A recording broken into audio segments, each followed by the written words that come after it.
Iya, selamat pagi semuanya. Apa kabarnya anak-anak? Sehat ya? Sehat. Yuk, kita doa dulu, doa singkat saja. Siapa yang mau berdoa? Oke, Mian doa. Maju Mian. Maju Mian. Mian.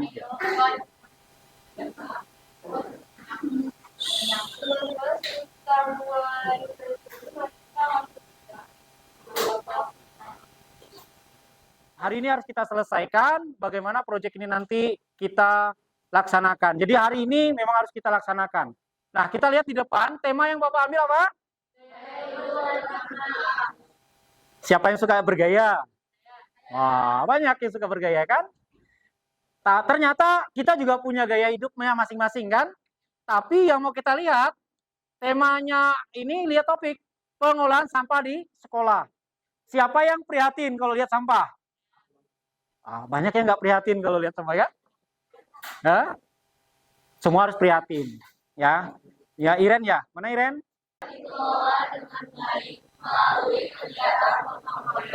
Sampah dikelola untuk dijadikan berulang sehingga lingkungan sekolah bebas dari sampah dan menjadi lebih bijak. Setuju nggak kalian kalau tujuannya begini? Setuju. Jadi sampah itu tidak lagi berserakan. Sampah itu nanti akan menjadi apa? Teman kita dan bahkan bisa menghasilkan apa? Pupuk. Kemudian pupuknya di apa? Dijual. Jadi money. Kita keliling menghitung berapa ada tempat sampah, kemudian sampah yang untuk organik dan anorganik ada enggak, nanti dideskripsikan setiap kelompok. Nanti Miss Sania akan mengikuti sama Padami nanti untuk keliling melihat. Ya, bisa dimengerti? Sampah yang berserakan di sekolah, mengidentifikasi dampaknya. Kita coba mengidentifikasi kalau sampah ini itu masuknya kategori mana? Coba Bapak mau tanya. Kalau kertas itu kategori apa? Bisa didaur ulang nggak? Bisa. Kalau plastik? Bisa, tetapi butuh waktu. Sebenarnya sekarang ada pabriknya yang bisa mengolah itu, tetapi di Indonesia mungkin sulit, ya. Ya dicincang atau di apa namanya? Ada alatnya dihancurkan, kemudian nanti diendapkan beberapa lama gitu ya, maka dia akan jadi pupuk. Kalau kita sih nggak sampai ke sana. Jadi tapi pemahaman ini supaya kalian juga tahu gitu ya, bagaimana nanti. Kemudian kontekstualisasi berarti setelah sampah-sampah tadi yang kita identifikasikan, kita cek berikutnya tempat sampah. Apakah sekolah kita itu memenuhi standar? Apakah ada tempat-tempat sampah yang berhubungan dengan sampah-sampah itu, organik dan anorganik itu? Kalau nggak ada, ini nanti jadi temuan kita, lalu nanti kita usulkan ke sekolah. Oh, sekolah kita belum punya. Nah, itu nanti diolah. Apa sih dampak kesehatan bagi warga sekolah? Kalau sampah berserakan, sampahnya kemana-mana, itu pasti ada dampaknya. Kalau sekolahnya bersih juga ada dampaknya. Lalu, bagaimana cara mengolah sampah? Nah, itu tadi. Nanti juga dideskripsikan. Kalian punya cara tiap kelompok nanti bagaimana kalian merumuskan. Oh, bagaimana cara saya untuk mengatasi sampah ini? Bagaimana cara saya mengolahnya? Untuk praktek saja, supaya paham. Sampai di sini, kadang, oh ini bekas sayur, tumpuk. Tapi nanti seminggu kemudian lupa lagi, gabung lagi. Ini penyakit. Memang apa yang dibutuhkan? Kedisiplinan. Kita harus disiplin. Kalau kita nggak disiplin ya susah. Bener nggak? Oke. Kemudian, nah ini yang paling penting, nanti kalian membuat laporan. Setelah laporan itu nanti, mas kita kembali lagi. Jadi ini nanti kegiatan kalian ini agak keliling, ya. Lalu nanti akan dibatasi waktunya. Kemudian kembali lagi ke ruangan ini, kita akan refleksi bersama. Itu bukan menyelesaikan masalah anak-anak. Kenapa? Menumpuk di satu tempat dan nanti ditumpuk lagi, kan tidak diolah. Persoalannya kan di situ kan, bukan mengurangi kan, hanya memindah. Itu, maka kalian harus mulai sadar. Nah, lalu nanti tulang belulang, ya itu ya. Ini. Kemudian, nah dalam kelompok nanti apa yang kalian rancang? Yang pertama, kalian melihat dampak, nanti dirumuskan itu ya, dampaknya apa? 4, 1, 2, 3, 4. 1, 3.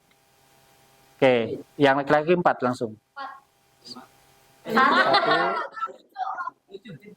2, 3, 4. Oke, sekarang dilihat kelompoknya. Nah, langsung dipisah ya. Oke, kelompok 1 di pojok sana dulu. Langsung ke pojok. Kelompok 2 di sini. Kelompok 3 di sana, kelompok 4 di sini. Nah, yuk. 1 di sana pojok, 2, kemudian 3, 4 di sini. Hitung tempat sampah, kemudian kamu cari sampah. Pertama adalah mencari sampah atau menghitung tempat sampah yang ada di sekolah kita, jumlah berapa, dipilah mana yang masuk organik, anorganik, dan B3 tadi. Kemudian berikutnya kamu membawa contoh sampahnya nanti ke sini. Lalu berikutnya kita bahas lagi nanti dampaknya apa, lalu apa yang mau kamu usulkan untuk sekolah. Tulis dulu, pertama menghitung jumlah sampah, bukan jumlahnya, tempat sampah maksudnya. Yang kedua, apa tadi yang kedua? Contoh, jadi setelah menghitung lalu mencari contoh. Bawa, nggak usah banyak-banyak, bawa nanti jangan ini jadi tempat sampah ya, ruangan ini. Lalu yang ketiga apa? Dampak. Setelah itu, kemudian apa? Yang keempat, usulan. Nanti bisa diusulkan. Oh Pak, tadi tempat sampah. Nah, anak-anak sekarang kita akan keluar, mulai dari sini kamu udah mulai, nanti tiap kelompok, Pak Rama mungkin dari depan, jam 11 balik. Jam 12 ya? Jam 11 balik ya, ke ruangan ini.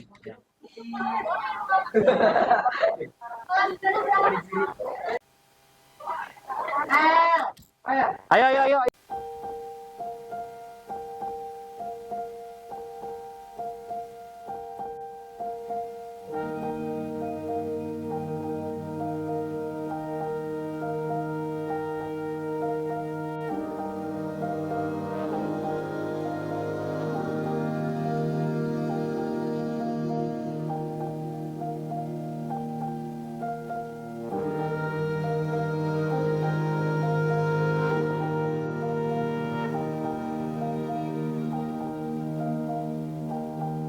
Udah kok sama sekali. Ya.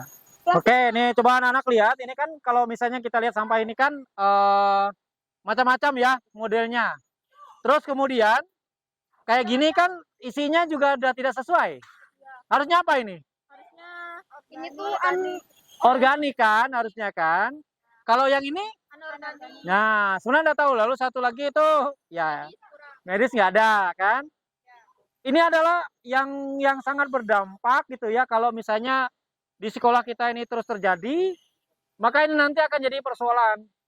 Coba kamu bayangkan kumpul begitu nggak diangkut. Jadi apa? Nah, maka pikirkan nanti dampaknya itu apa. Nah, maka nanti ditulis. Dampaknya apa? Ya, nanti kalian diskusi lagi nanti dalam kelompok kalian gitu kan. Nah, silakan. Sekarang kelompok yang ini udah belum? Nah, sekarang tugas kalian ambil contoh masing-masing satu-satu atau apa, tapi tolong yang sekiranya aman ya. Aman. Ya, ambil yang mana? Ya, contoh ya. Awas hati-hati jangan sampai nanti jadi.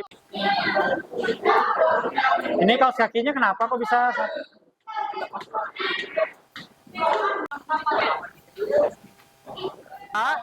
Jumlah tempat sampah sesuai jenis tadi ada berapa? Misal organiknya berapa, anorganiknya berapa, kemudian yang tadi kesehatan berapa. Kalau nggak ada, tulis tidak ada. Tulis jumlah sekian, jumlah sekian. Lalu berikutnya, kalian mengidentifikasi jenis-jenis sampah yang kalian temukan tadi apa.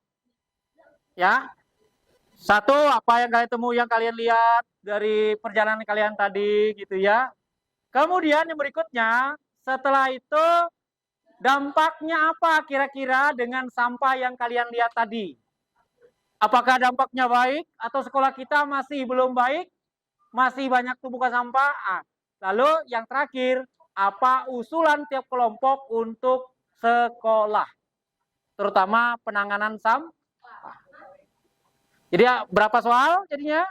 4. Ya, pada ulangi yang pertama, jumlah sampah. Yang kedua, Sampah apa, jenis sampah apa yang kalian temukan tadi?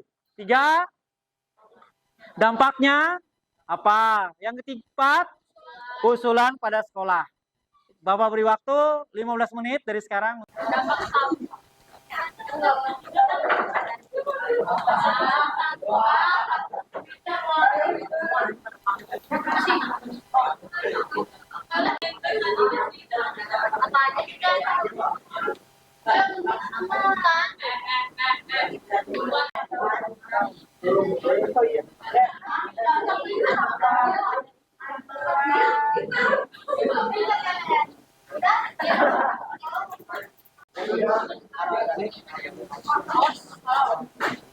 Berarti nanti tinggal sebentar lagi selesai ya. Oke. Semuanya kerja ya? Sip. Yes. Oke, sudah ya. Semua kerja? Yakin? Aku yakin serius, Pak. Serius gak ada yang kerja. Oke, thank you ya. Siap. Ya, Udah mulai. mulai. Halo semuanya. Halo. Di sini kami akan mempresentasikan tentang apa yang telah kami observasi tentang sampah. Jadi kali ini kita akan mempresentasikan apa yang udah kita buat tentang sampah yang udah kita Pertama-tama, tema yang digunakan adalah gaya hidup berkelanjutan dengan topik pengelolaan sampah di sekolah.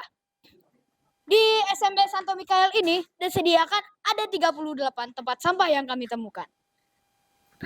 Ada 3 contoh sampah di sekolah ini, yaitu organik, non-organik, dan sampah B3. Atau yang bisa dibilang sampah yang berhubungan dengan medis.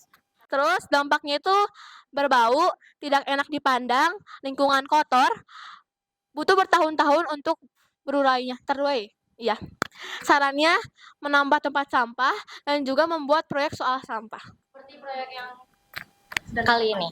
Oke, sekian presentasi dari kami. Terima kasih. Terima kasih. Baik, anak-anak. Setelah kita melakukan aktivitas kita untuk P5 kita atau proyek kita, gaya hidup berkelanjutan dengan tema apa tadi topiknya? Apa topiknya? Pengelolaan sampah di sekolah. Nah, sekarang di akhir kegiatan kita coba lihat refleksi kita. Bapak akan bertanya nanti ke kamu nomor 1, coba. Apa manfaat pengelolaan sampah? Kalau kamu pengelolaan sampah menurut kamu apa yang bisa kamu refleksi? Manfaatnya apa? Manfaatnya itu bisa mengurangi sampah di lingkungan sekolah. Mengurangi sampah di lingkungan sekolah. Yo. Yang kedua, hal apa saja yang mendukung supaya sekolah ini bersih? Dari warga dan murid-muridnya sih, Pak. Warga dan murid-muridnya. Ya, oke, lanjut. Lalu apa peluang yang bisa diambil dari sampah yang kalau diolah? Lingkungan sih menjadi bersih. Bersih. Lalu terlihat indah gitu. Nah, Nyaman. Nyaman, oke. Lalu berikutnya, Nadia, hambatan apa sih yang terjadi di sekolah ini sehingga sampah tadi kalau kita lihat masih numpuk ya di belakang? Apa menurut Nadia?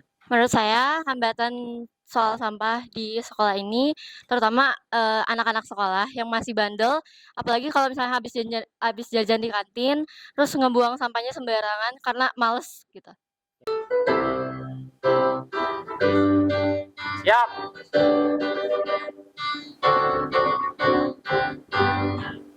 Malaikat agung Santo Mikael, pelindung sekolah kami dengan hati teguh berani.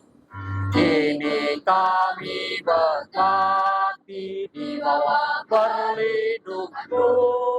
Kami serahkan selalu jiwa dan raga. Tuhan kami serahkan selalu. Oh Mikael, junjung dan